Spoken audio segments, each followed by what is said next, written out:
Stream is live. Welcome to the Thunder and Lightning Show. This is the first time that, Brett, you've been on since we have a new pope.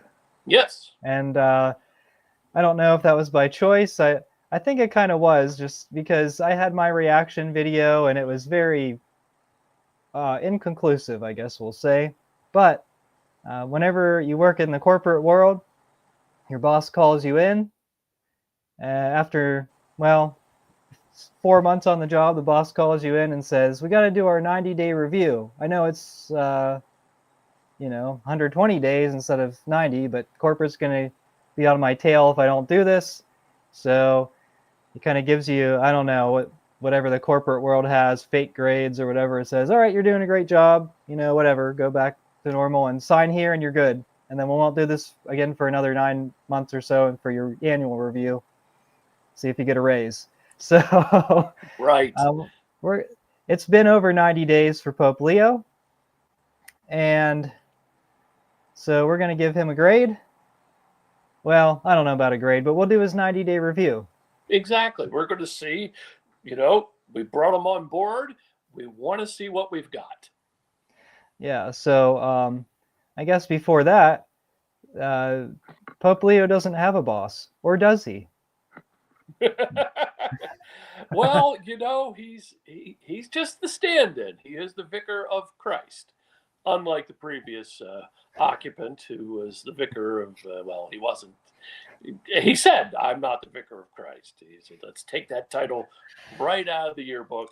Let's just forget that stuff. So this guy, has not abjured the title. So yes, he does have a boss. But we're just corporate underlings. But it is our responsibility to evaluate the new hire and see how he's doing. All right. Well, would you like to get started with your evaluation? Of course. Okay. From what you've been telling me, that a lot of John, the Son of Thunder content has been his one of his prime responsibilities is naming new bishops around the world. And I understand you've been on top of that. And I can say, and I'm sure I agree with you, that they haven't always been the best. I haven't. There hasn't been one that I've been really excited about. I'll say that. Yes, exactly. And of course, two of them are legends in their legends already. Martin and Charlotte, and of course, Weisenberger in Detroit. And those are just the American ones. But there are several around the world who, like the fellow in Poland, he was named an auxiliary bishop in Poland, and he had to resign within 3 weeks because of perv allegations that had been out there but became public. So that's that one in particular. Now, you and I may disagree with Martin and Weisenberger because we disagree with them and what they're about. But the Polish guy, that is strictly on Prevost. That's his job to make sure things like that do not happen. That's a fail. Well, and I guess people might say Martin and Weisenberger were actually not promoted by Leo. However, wait. That's simply not true. Pope Francis, as we know, was busy dying. And he did take an oversized interest in who would be the bishops because he wanted to leave as much of an imprint on the church as he could. So him and Prevost spent every Saturday having lunch together, deciding who would be the best bishops to carry on Francis's legacy. And certainly that guy in Poland does carry on Francis's legacy. A little sketchy, a little pervy. Yeah. So I could see why he agreed to that. Yes, these are not, but Prevost was the guy that developed those three names.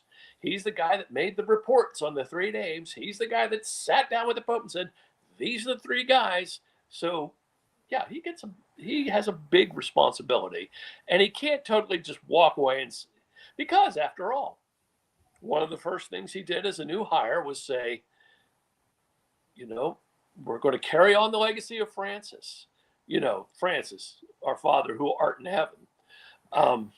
Which, that's one of the things he did. That was a little, Yeah, that was the first red flag.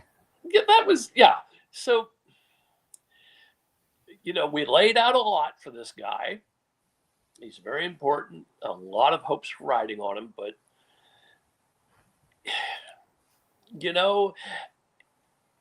and it's interesting because he's getting flack from, I love these people who say, oh, the Pope isn't. I'm gone.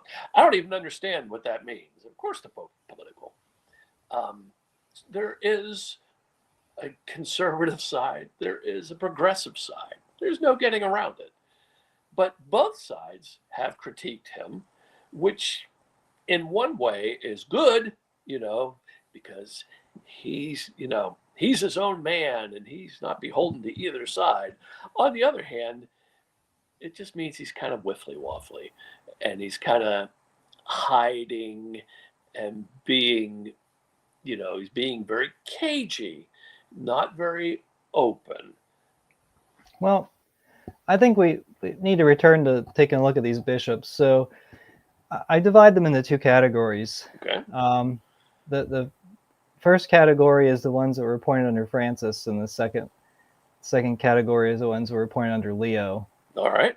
I give more stock for the ones that were appointed under Leo, because he has full control over, and there's actually no one running the dicastery for bishops, because it's a vacant position right now. Still, because he hasn't replaced himself. It is still, and you know what? September's coming up. That's in the take your time world of the Catholic hierarchy. Of course, he's got plenty of time. But September, everybody's back from the beach. This is when the world starts cranking up over in Italy, and so it's soon time for him, and that should be the very first one he fills. Now, probably everyone suspects it's going to be the guy who's actually running it right now, whoever his second in command was, which I don't even know who the guy is, and whatever. But once he's appointed, I'm sure we'll find a full profile, and I'll report on that. But exactly. The bishops that he himself has that he has full control over appointing, that he had full authority to appoint. I've been reporting on them throughout the months, and there's been quite a few Amoris Laetitia bishops, Fiducia Supplicans bishops, and not a whole lot of Catholic bishops. Well, there's that one guy that celebrated Ad Orientem, the one in Camden, New Jersey. In Camden, New Jersey, he was under. No, he's under Tobin. He's one of Tobin's auxiliaries, and he said a mass Ad Orientem. Ooh. Oh, and then that one guy who wrote the Iowa gender policy or something. He worked with Courage for a year, so he's really based. And guess what? He said a Latin mass once. Yes. That means he is really based, and any trad who dares to question it is evil. Right. And actually, I got to tell you, Brett, I don't like these negative trads. No. I don't like these negative trads. I got my, and I don't have my church militant magic glasses. I found some new ones. Yes. And I can see right through these Debbie Downers. Yeah. The mad trads. The mad trads. What's wrong with them? Well, you know they are. They're crypto settings. That's absolutely. What they are. They just need to give Leo a chance. You got to give him time. Right. And not just any time. I mean, I was told by somebody just yesterday, oh no, it's too soon. You've got to give him a year and a half. Now let me tell you this. Okay, I work with finances. Yes. And let's say this never happened, but let's just come up with this fake scenario where I start a new job. And as I'm going through the finances, I'm saying, there's fraud all over the place. There's massive fraud. And if I said, you know what, the fiscal year doesn't end for another 10 months. I'm just going to go and move as normal. Yeah. And I'm just going to continue to do what my predecessor did. Just kind of figure that out that way. And then once the new fiscal year starts, I'll consider implementing something different. Do you think in any world that is acceptable? Yes, the world of Vatican. Because if you'll recall, who was the fellow that he was working under Pell? He was the Auditor General. Lieber Malone or Yes, something? Libero Milone. Yes. And he said he has found evidence that someone in the Vatican has figured out how to rename accounts in the SWIFT system.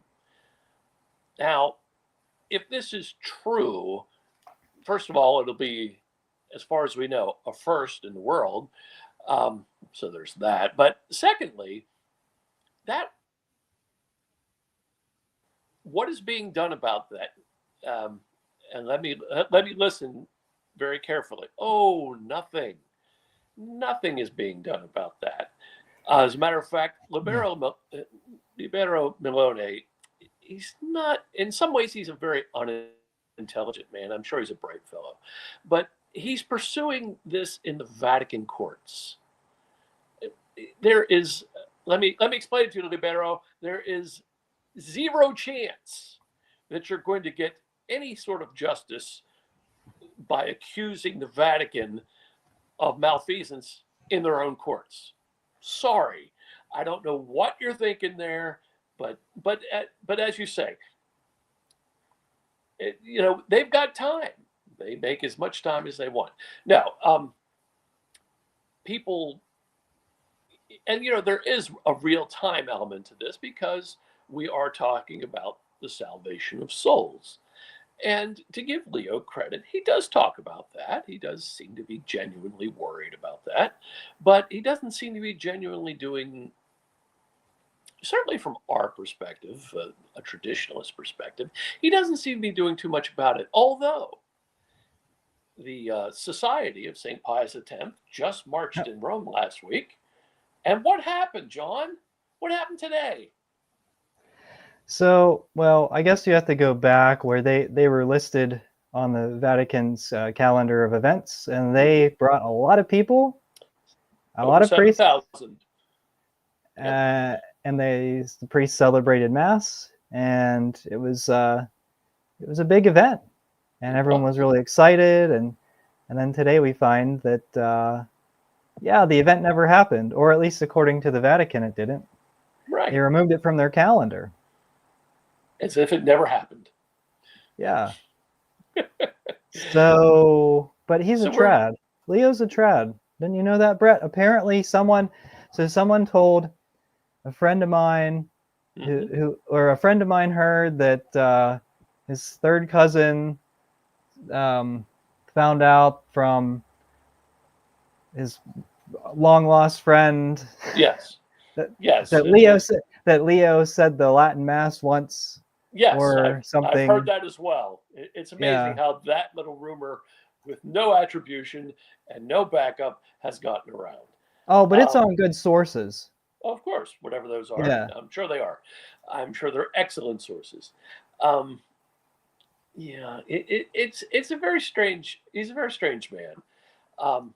Let's talk about the Mass of the Annunciation. So he had Mass, of course, for the Annunciation. Well, first of all, let us give Leo some credit. He's not Francis. So he does things like have Mass in public, which is something more than Francis did the last 2 years of his life. So he does have Mass. So he had the Mass of the Annunciation, and he did two things. He had, they said the Our Father, the Pater Noster in Latin, as he often does for Masses. And he closed the Mass with the Ave Regina Caelorum in Latin. Go figure. which is more than some priests do. So, some priests who are so afraid of their Novus Ordo congregation that they can't even mumble a little bit of Latin in front of them. But be that as it may, so he's done that. And today he did speak to altar boys and girls and talked about that maybe they should consider becoming priests, and they should take their jobs very seriously. Yeah. So I don't know. Boys. Which is great. I mean, it makes Yeah, sense, but because Francis made fun of them, yes, exactly. or at least the rigid seminarians. Right. Yeah.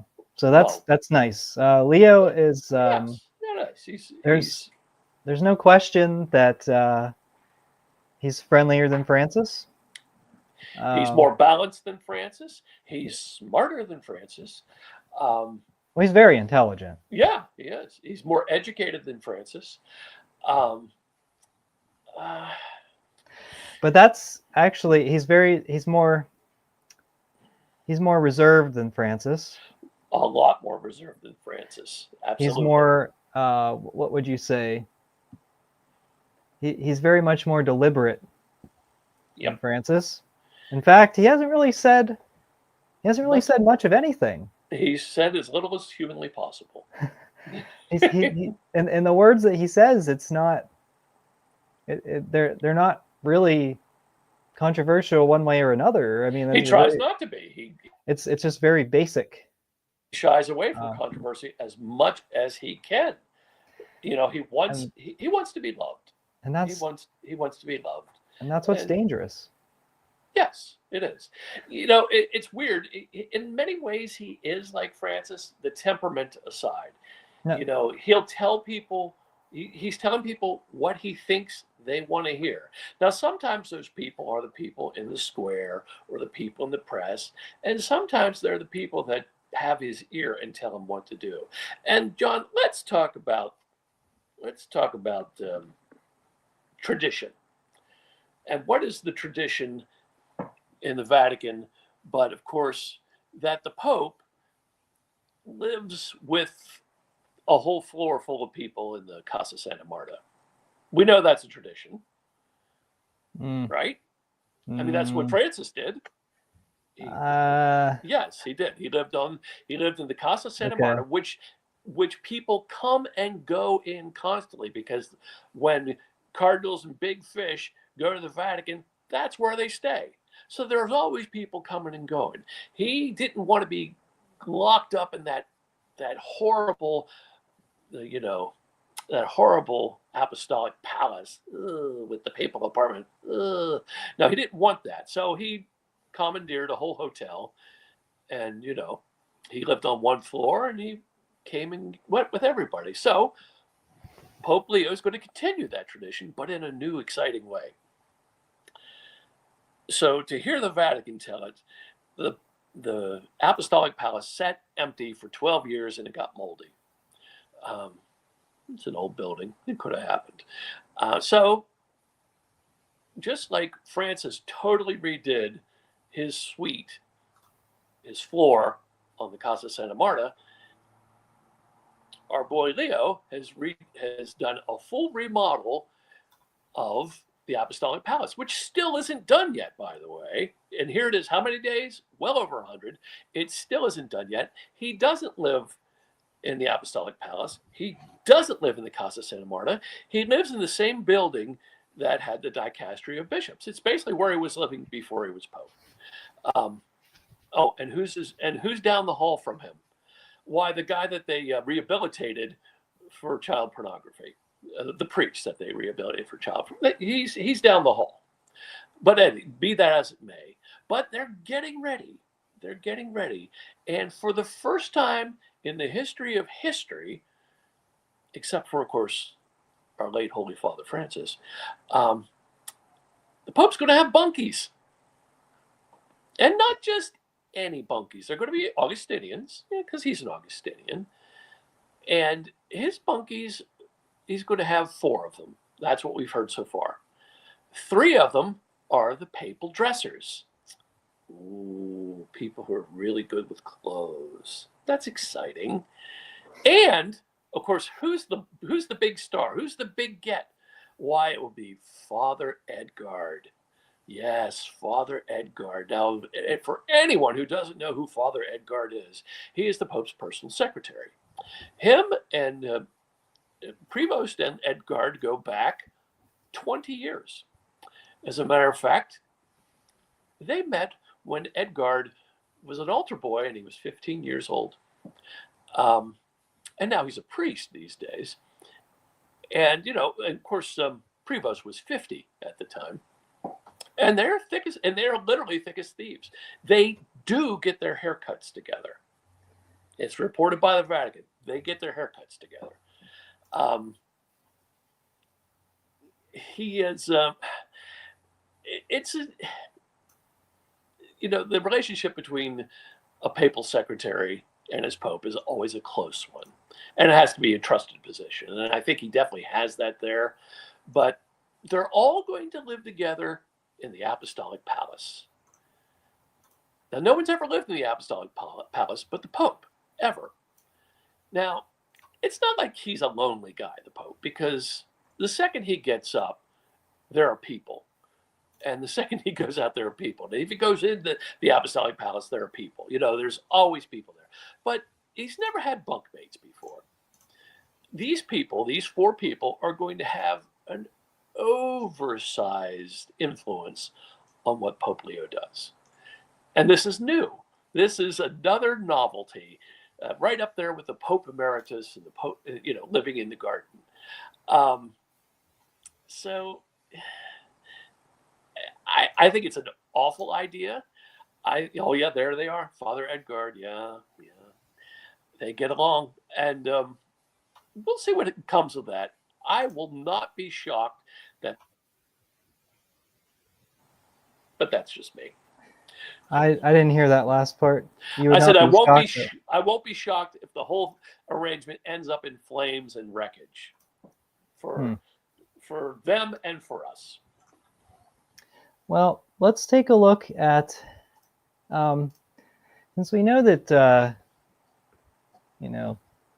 as Cardinal Prevost appointing bishops, he started in January of 2023. Okay. We had over 2 years of appointing bishops, and we know he removed Strickland. Or right. he signed off on the removal of Strickland. Here's the bishops' promotions that he signed off on. And I went through all these guys, and it's all bad. So Rivituso, Archbishop Rivituso, Mobile. I think almost all these guys are Biden bishops. Archbishop McKnight of Kansas City. These are promotions. Definitely. Archbishop McGovern of Omaha. Archbishop Robert Casey of Cincinnati. He was promoted straight from auxiliary, and he was in charge of a perv priest organization in Chicago that recruited LMNOP priests. Promotion of Weisenberger to Detroit. Right, that's right, yes. Yeah, and then Archbishop Vasquez, who removed Strickland, and he was the administrator for. He was the replacement. Tyler. Joe Vasquez was the replacement for Strickland in well, Tyler. He was the temporary replacement because there was a George Floyd bishop that was appointed. I think it was Bishop Kelly, but Vasquez covered for Tyler. Yes, he was the apostolic administrator. Yes. But then he crushed the Latin masses right before they named the George Floyd bishop to Tyler. So he did the dirty work, and then as a reward, he got promoted to Houston. Yep. And that's just within the past. That's just in this calendar year. Right. So he can make tracks when he wants to. And that's just that's his track record of at least signing off on the bishops, and that doesn't even count the promotion of McElroy to DC. And I'm looking at these appointed bishops here, and I don't know. I didn't go through the list in advance, but it's just bad. Francis, towards the end of Francis's life, it just. The bishop promotions went really south. Yes. I mean, Well, they were swinging for the fences. I mean, it wasn't like they were exactly. not doing that before, but No, it, they were doing. You're absolutely right. They were swinging for the fences. It's like this is the end. I want to make the biggest splash I can. I want to put my mark on the church as much as possible. And of course, the late Francis did that with his hand-picked successor. Um, but that doesn't matter anymore because yeah. he is the Pope, and well, and that of course, you know, let me just say it because I say it every time.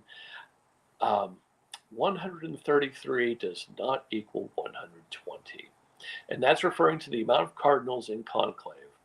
Um, and the law written by John Paul II and confirmed by Benedict and Francis did say 120. Um, it's real simple. He packed the room. Uh, For and sure. and Yeah. they were all more than happy to do it. I mean, we've seen Burke and Sarah and all these guys. They're all excited. Yay! Sarah got to go to some sort of convention for Saint Anne in France. Ooh, well, that's exciting. Oh, you know who the odd man out is right now? Mueller. Who's even heard? I haven't even heard from him. Yeah, now that you say that, he said nothing. He said nothing. He's done nothing. He's gotten nothing. He couldn't be further out in the cold if he tried. I don't know Huh. why, but he's Wow, I never nobody in the thought of room. that. And he wasn't even on the inside in the Francis church, No, he was, and he was kicked to the outside. except whenever Francis invited him to the synod. That was really strange. Yeah, yes.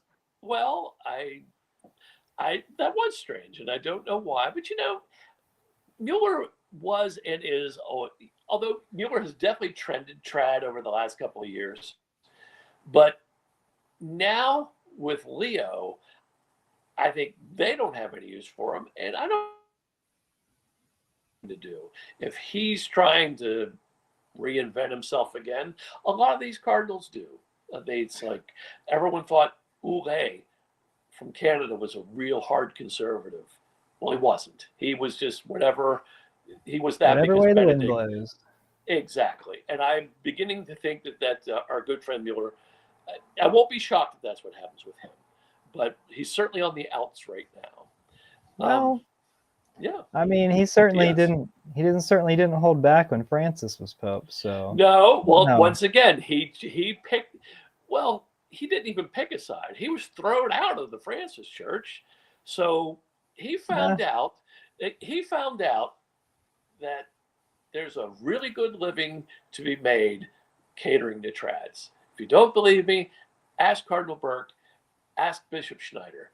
These guys do very well, and that's not a knock, but they do very well being the trad guys. And Strickland is working that side of the street. He's doing fine. They're all doing well. Whereas, who's not working that side of the street, who's not worried about it? Here's another silent man, Torres, the guy that got thrown out of Puerto Rico. He's a bishop. He has no seat, and he's never going to get a seat. Apparently, they have all these bishop jobs open, and he can't get one. Was he the guy who was skeptical of the virus? He was. He was And the that's very why he one. got kicked out.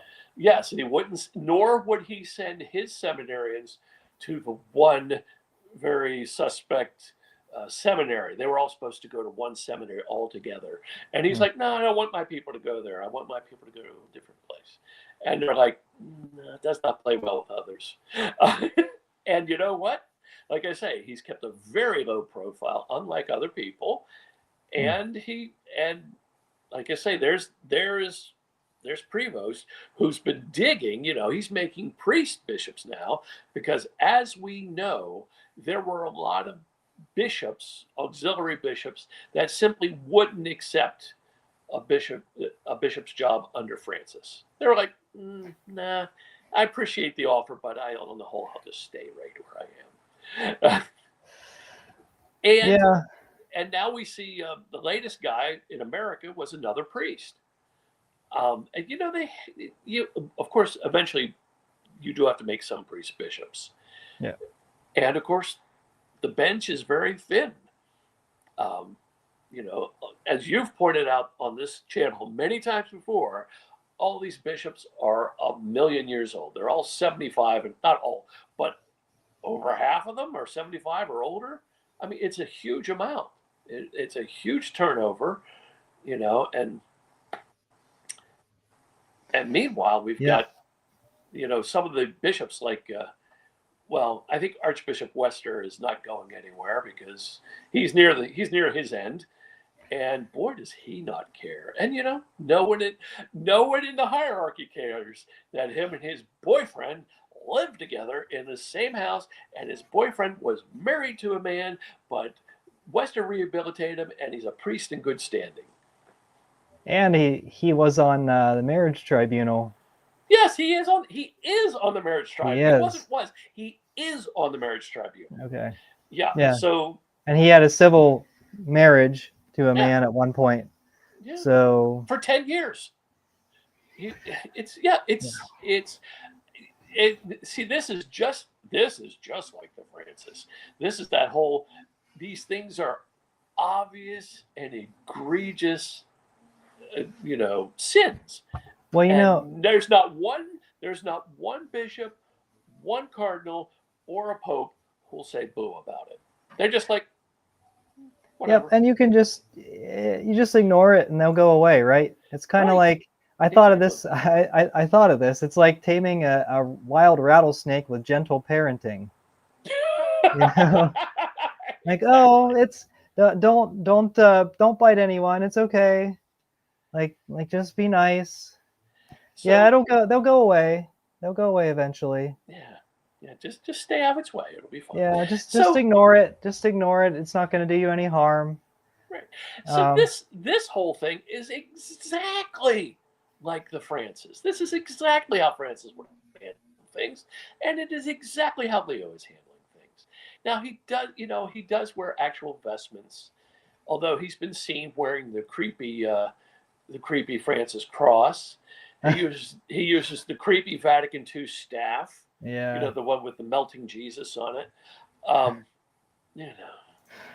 Yeah, well, I think best case for Leo.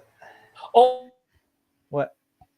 he's a black shoe pope, the second one, Oh, yeah. because Francis, he's not going to wear red shoes, and apparently neither's Prevost, because red shoes are bad because they all wear white. They haven't given that up yet, but who knows? Maybe they'll. You know what? Maybe we'll have a nice white clerical suit before it's all over. Or a nice white polo shirt. Or, well, it'll be a while before No, another that's the Jesuit pope. Jesuits. That's Yeah. a Jesuit vestment. Yeah, No, and I think there's not going to be a Jesuit pope for a while again. one hopes. Lord Almighty. Well, I certainly hope not. yeah. And I was watching just one of those things where Leo, he gets out of a car that drove up to Castel Gandolfo, from the helicopter to the Villa Barberini, and he gets out, and of course he's greeted by a couple of priests and bishops and whatnot, and it's so funny because I didn't even notice it, but of course they open the door. He opens his own door. He gets out, and this guy immediately glad hands him, like, "Hey, how you doing?" And he hugs him. It's like, listen, pal, that's the Vicar of Christ. You can take that arm off his shoulder, and you can take your handshake and put it in your pocket, and you may kiss the ring.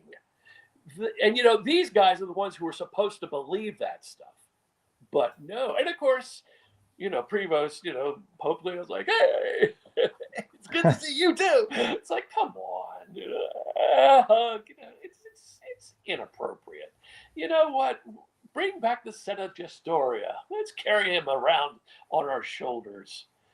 I mean, that's I mean, I'm crazy. You know, the Overton window is way over there because no one's talking about that sort of thing. Although, once again, he's not Francis. He's not actually pulling his hand back when you try to pinch the ring. So there's that. Yeah, so I think the best case scenario Mm-hmm. is that Pope Leo turns out to be another JP2. Yes, I think that's where That's, I think that's what he's trying to be. that's the best case, which Yep. I actually, I actually predicted that the name of the Pope would be John Paul III, Mm-hmm. which I Yes. failed. Well, hey, But I that's all thought right. Maryland was going to be the Pope.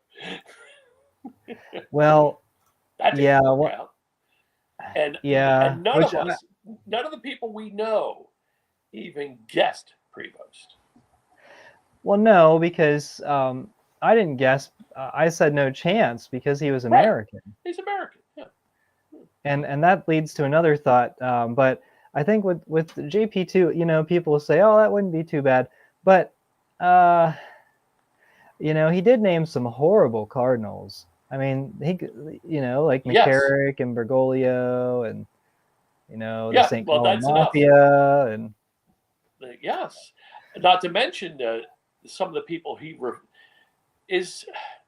did he finally discipline Maciel, or was it Benedict who finally disciplined I don't Maciel? know. I'd have to Google that, but But he did allow, and look at one of the things that happened under John Paul II was the creation of all these new orders and lay orders, and how many of them have we seen blow up and just become flames and wreckage? In Peru, the Sodalitum, the SV, they got, and Prevost was a big part of blowing that up.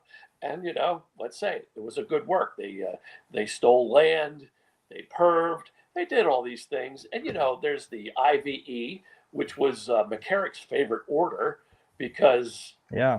and Bueva, now he was a JP2 man, but and there's just so many of these orders that have just blown up, and the founders were creeps, and most of them were founded under the pontificate of John Paul II. Yeah, it kind of makes Jose Maria Escriva look like a saint. Um,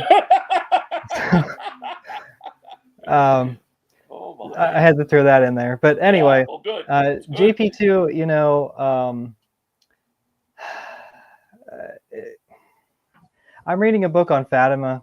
Mm-hmm. Yeah, all the Vatican II popes kind of ignored the message of Fatima. No, they kind of lied. They Yeah. kind of lied. Yeah. Oh, by the things that you could expect your wonderful Pope Leo to do. Okay, Pope Leo is going to restore the Latin Mass. He's going to actually do the actual consecration with all the world's bishops of Russia, and he's going to reveal the third secret of Fatima. He's going to do all three of those things within 3 years. Please don't believe that. None of those things are going to happen. Zero. What do you mean, Brett? Yeah, exactly. So, you know what? I mean, he's just another Vatican II pope in that sense, because he doesn't believe. He doesn't, and it's so. Oh, and Medjugorje is going to keep on pumping out the dollars. And of course, and other things that are going to happen. Other things that are going to happen under Leo. Fiducia supplicans, that's going to be repealed, and he's going to fix that problem with Amoris Laetitia and the people receiving communion who shouldn't. Yeah, is he going to rescind the Abu Dhabi Declaration? Oh, all of that stuff. Yeah, God wills all religions. Yes. Yeah. Oh, Mr. Ecumenism. Yeah. He might well be John Paul III with his ecumenistic. He was talking to the Lutherans the other day. Hey, we didn't make the last meeting, Catholics, but we're here now, and boy, are we glad. It's like, Now, I guess on kind of a prediction note, I guess, what do you expect will happen with the Latin Mass? Nothing? no, I stick to what I keep going back to is that if you like your Latin Mass, you can keep your Latin Mass. If your bishop likes the Latin Mass and wants to keep it, you can have it. And I think they're going to. I think they're going to do away with the every 2 year. I think they're not going to write it out of law. They're just going to ignore it. That will be a very much a pro forma. Yeah, your bishop likes the Latin Mass, so you're going to have the Latin Mass. On the other hand, if your bishop hates the Latin Mass, it's gone. It's gone, and there ain't nothing you can do about it because the bishop said. Bishop says. That's what I expect. That's honestly what I expect to happen. I think there'll be some sort of, although I could see, this Pope seems very fond of window dressing. I could see him actually doing something very modernist, making yet another change to the Novus Ordo Missae and saying, the Our Father will be recited in Latin all around the world. I could see him doing that. That's a kind of a bold prediction because It is my bold prediction. I wouldn't be shocked, but it would be surprising. I mean, I wouldn't. I'd talk about it on a news story because it would be big news. But it would. I wouldn't. I don't expect it, but I do. If he did, that's my bold prediction. If he did, and that here's the thing, you made that prediction, and the trads would go nuts. They'd say, "This is so great. We're so back." Yeah, we're so back.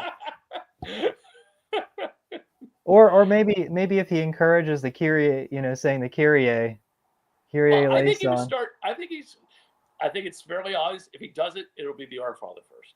Or maybe he wouldn't require it. Maybe he'd encourage it. He's already encouraging it. I mean, if you're a priest and you're going out there to do the 4 o'clock Saturday Mass, you're thinking, well, you know what? Maybe we could run the Pater Noster here. Maybe we could do it. And that's what the priests say whenever they try to, face the tabernacle, granted that it's behind the altar. Yeah, if it is. And the bishops don't take too kindly to that whenever one Karen calls into the chancery and says, I can't believe my priest is not facing me. And the bishop says, oh, that is egregious. That is unacceptable. Well, let's talk about a counterexample. A story that it only got a little bit of press in the Archdiocese of Denver. There's a young priest who's a Novus Ordo parish. He says the Novus Ordo Mass, but he's trying to cut back on some of the garbage. He's trying to get rid of the all are welcome. He's trying to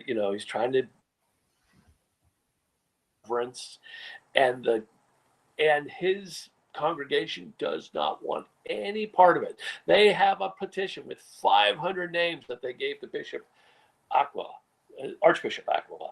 And you know what he did? He said, that's my priest. He's doing what I want him to do. Take it or leave it.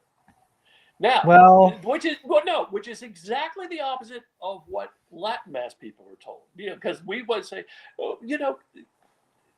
we just want to do that. It's like, no, you can't. I'm the bishop.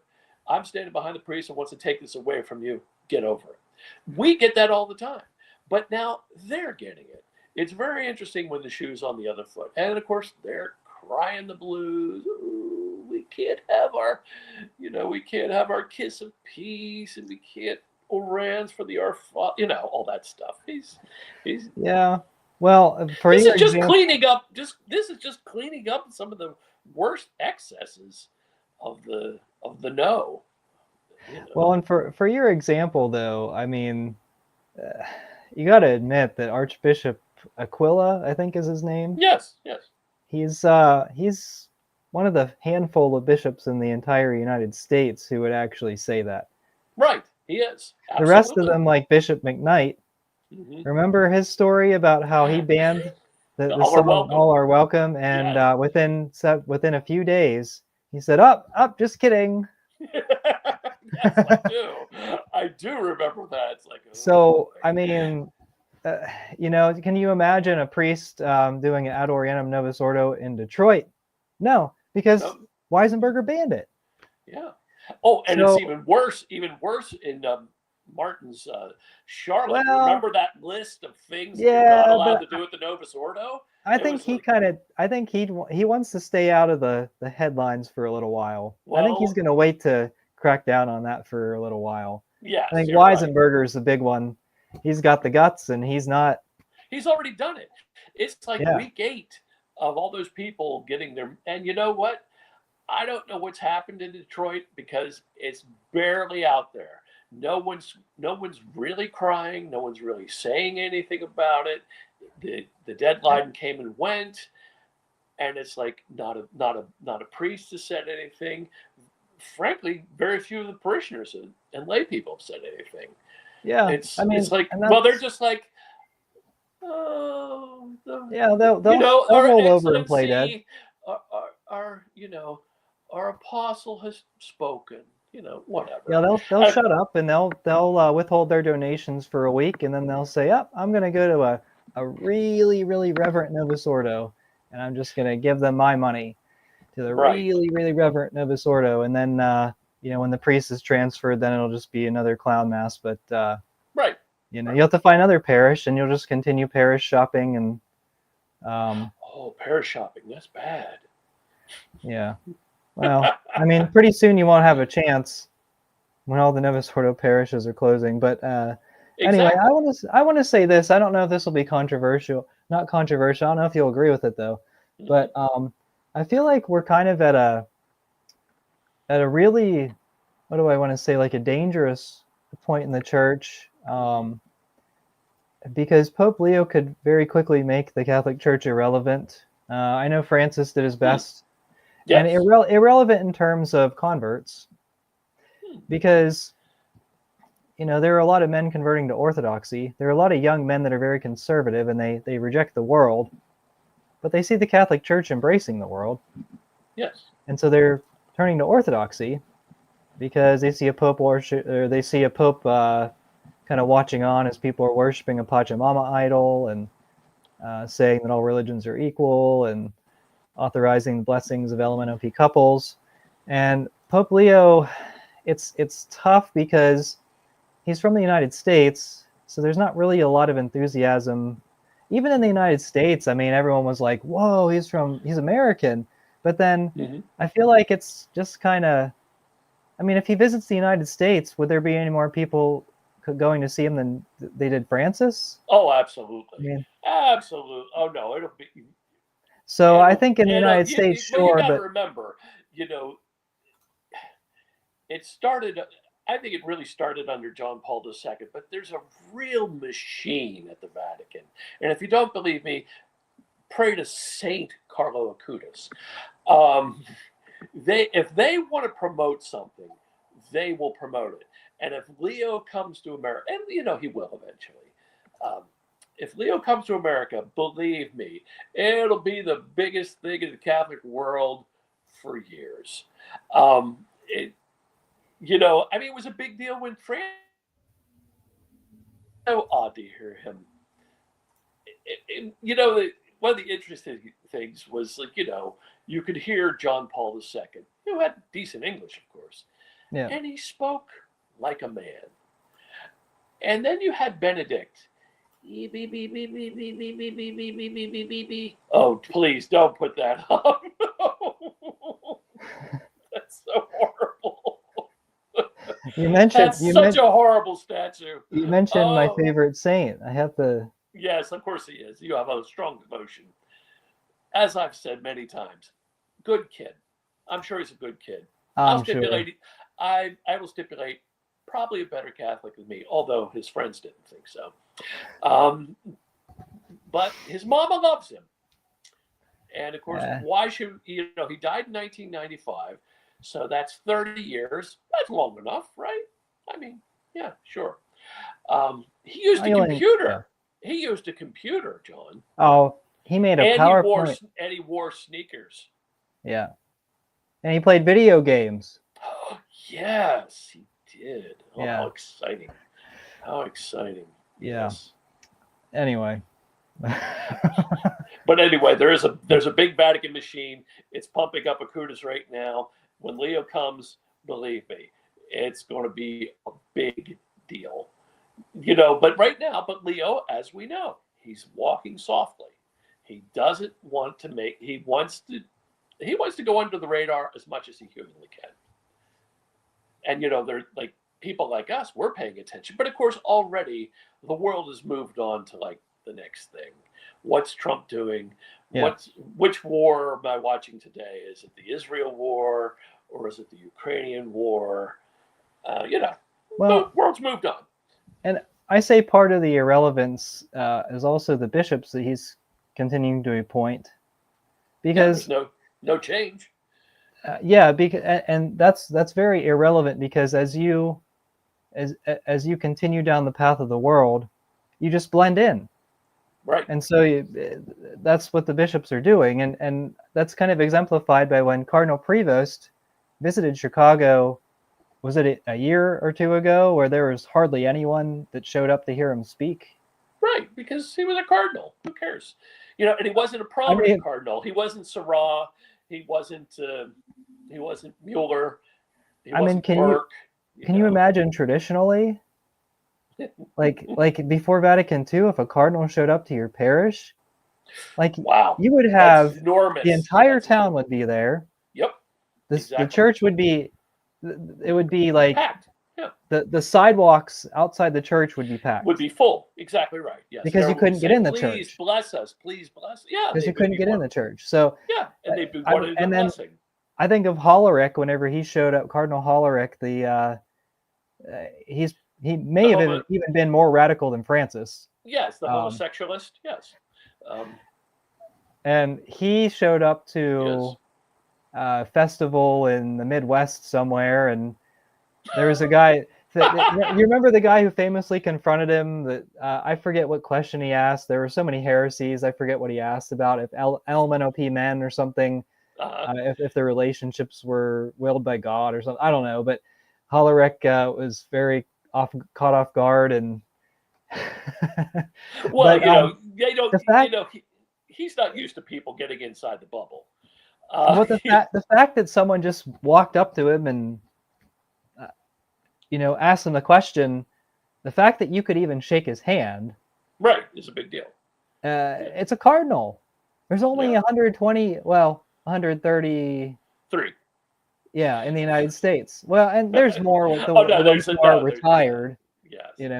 Ineligible to vote, but there's only a handful of them in the entire world, and then no one's showing up to hear him speak. It's actually it kind of speaks to the irrelevance that the Vatican II has kind of caused in the church, unfortunately. And and as an example, like I was at recently a few events with Byzantine bishops, mm-hmm. and they're not the congregations. I mean, yeah, they're small, but the churches weren't full. Right. And even like the East, it's really sad to see what it's become. So, and that doesn't really have as much to do with their liturgy as maybe no. What I don't know, but well, you know what? I mean, let's call the ball.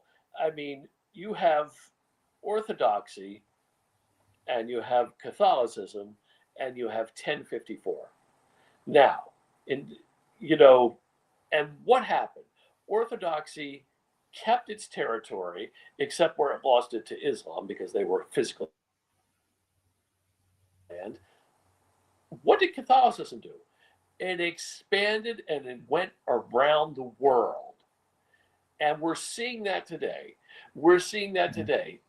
People get all excited about tradition in the Catholic Church. there's great tradition. They never lost tradition in the East, and yet I mean, I'm not telling you anything. Where are the people? Where are the converts? There are some, absolutely, but it isn't even the 1% of trads. You know what I mean? It's small, and I don't know why. I mean, for me personally, to make it about me for a second, you know, I had no exposure to it. It's not my religion. So, you're still starting from a much smaller base. But even so, it's not it well, it does bring in some, it does bring in some base folk, but it's like, where's the big, when's the ball going to start rolling? I mean, I don't know. I just don't Yeah. know. I mean, I know you and others get very excited, and that's great. Um, and if I end up having to go there, I'll get excited. But it's like, but why aren't people coming in? I mean, that's my question. Yeah. I mean, I I don't think just there's anything wrong with it. It's just for whatever reason, it doesn't seem to be as open and inviting. I think they're Uh, bad at um I think they're bad at advertising. I think that's the yes, biggest problem. I think you're right. I think you're exactly right. I think if Like people knew what went on, they might get like some. I was in a beautiful church Hmm. with a bishop, Yes, and I only heard who about it you from could work. speak to, who you could speak to like a human being. By the way, right? Yeah, I mean, I didn't get a chance to meet him because I didn't stick around long enough, but But you've I, spoken I to only Bishop. heard about it by word Hmm. of mouth. Right. That's right. So um, now I think whenever they're having a celebration, they don't want so many outsiders that the parishioners can't show up. So I think that's one thing, but I don't know. But compare that to, okay, if there's a pontifical high mass with Bishop Schneider, every church is going to be It packed. fills up.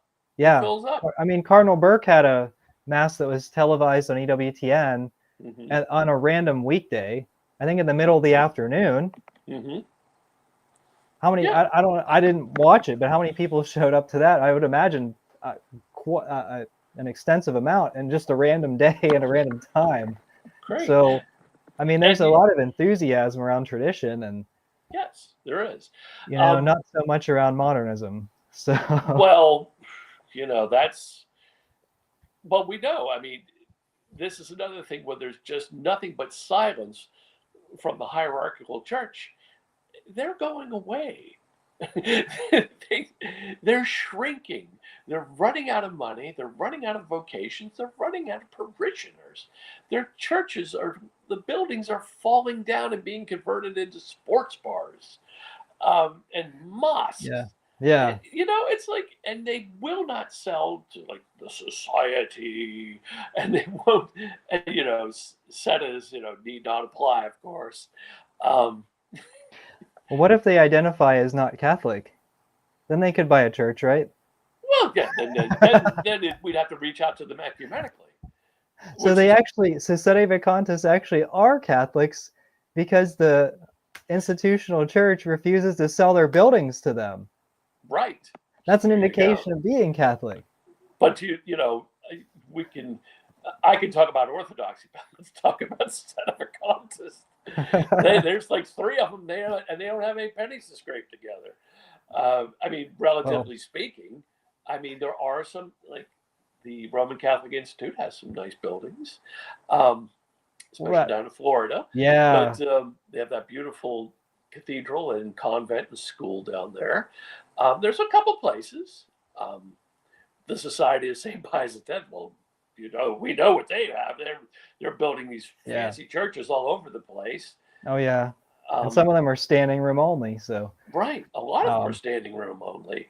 Well, look how big they had to build the Church of the Immaculata out in St. Mary's, Kansas. They had to build it yeah. to be enormous so they could have like a normal amount of masses instead of like I think they were up to like 8 masses because just to get everybody in town in. Yes, Marin. Yeah. Yes. All right. Well, to wrap things up, Yes. we already had the predictions of the Latin Mass, what will happen with what could happen with the Latin Mass. I guess some of the big things, the other points of Leo's papacy so far. I mean, he did meet with Burke, which is Yes, nicer than what Francis did. exactly. Francis like removed his or made him pay more rent on his apartment or something. Yeah, why don't And take him at out of least his Leo apartment? meets with Burke, and hopefully, Yes. I'm sure Burke advocated for a Summorum Pontificum style policy, which again probably won't happen. But Won't happen. Pope Leo's met with Kissy at least 5 or 6 times so far. At least 6 times. Is that now to me? I think that could be one of two things. Like maybe he's collaborating, but maybe he's also micromanaging because he knows that Kissy is relatively incompetent. And I like that take. I think that's right. Oh, and you know what? And you know who's past the age of 75 is Cardinal Roche. So okay, now the thing well, about being 75 and a cardinal is the rule about retirement doesn't really apply as long as you're still a voting cardinal. but So really, these guys, they say, well, these guys are old and they have to be replaced. Well, the truth is they can hang on till the age of 80 and no one's going to say anything. But on the they are going to have to go. well, on the flip side, though, if the Pope wants him out, that's an excuse. Like, oh, he's over Exactly. 75. So Cardinal Sarah was kicked out like right after he turned 75 by Francis. Yep. Um, Whereas O'Malley hung on yeah, until like he was there 81 were or a something. few other ones. I forget a few of the other Francis favorites. I think there was one that was even like almost 90 before he was replaced. Oh, I'm sure. I'm sure. Yeah. So yeah, some of the Francis favorites were in there for quite a while. But you could see Kissy, um, Well, get assigned to Siberia. I read a prediction that Kissy will be kicked upstairs, that they're going to find some place to put him outside the DDF. It's like, oh, we love you too much. We have to put you over here now. Well, maybe they'll put him in the library where he can write his books. Yeah. And make him the Vatican librarian. Oh, maybe he could be in charge of some of those naked Roman statues. He would like that. Which they have a lot of in the Vatican. I honestly, yeah. I mean, I feel like that's pretty standard. Yeah, Roach, you could assign him to an ice rink. Apparently, he was a figure skater. Right. Yeah, I do see him going. He's just so unpopular. Now, if he's replaced though, there's what is it, Vittorio Viola or something was his partner in crime. He's actually worse. Yeah. Yeah, so that's a possibility. That would be pretty terrible. Parolin might be. Parolin will stick around for a while, I think, because I think he traded his votes for Prevost. Yes, I think he made a deal. I agree. So I think he'll be around for a little while, but again, his health wasn't that great. So maybe he'll take an early retirement. Those rumors go back and forth. He'll be there till he's dead. Well, might. I mean, his health wasn't great. Like that was true. Yes. Oh, and by the way, the Pope's health is fabulous. It really is. He's a very hale and hearty man. He looks good. He's 70. He looks like he could be 60. I mean, he exercises a lot. He does. But but he did have the vax. So there's that. So it could be a short pontificate. It could. I'm not saying. I'm counting on. My prediction is 20 years. My prediction is 2. That would still be a disaster. It would be a disaster. It's long enough. He's had longer than John Paul I already. I think he's better than half of the guys that can be elected, at least. I agree. This has nothing to do with. I like Leo. I think he's a good pope. I think he's a bad pope. This is a guy that he takes care of himself, but he took the vax, and that's a crapshoot. It's literally a crapshoot. This is an outlier, obviously, but he could wake up dead one day. You know, Oh, myocarditis, boom, happens to healthier yeah. guys than him all the time. I guess it depends on how many jabs. It depends on it. It depends on what he got in the jab. It depends on a million different things. It's Yeah. just an outlier, but I know that Francis, he looked across that table and he saw that hale hearty man with a gleam in his eye. But Yeah. I'm just saying just because the wrapper looks good doesn't mean the package is sound. I don't know. I guess we'll I don't see know who's either. right. I don't know. I'm just saying. I'm just introducing the possibility. You heard it here first. Well, you heard my prediction here. Absolutely, absolutely. So in And you 20 know what? years, in Well, 20 20 years, years. come back and tell me I was right. In 2 years, you come back and you tell me I'm right. All right, we'll revisit it. We'll have another conclave show. Absolutely. All right. All All right, right. John. Well, Thank you. thank you so much for watching. Until next time, we are the laity. And we will not be silent.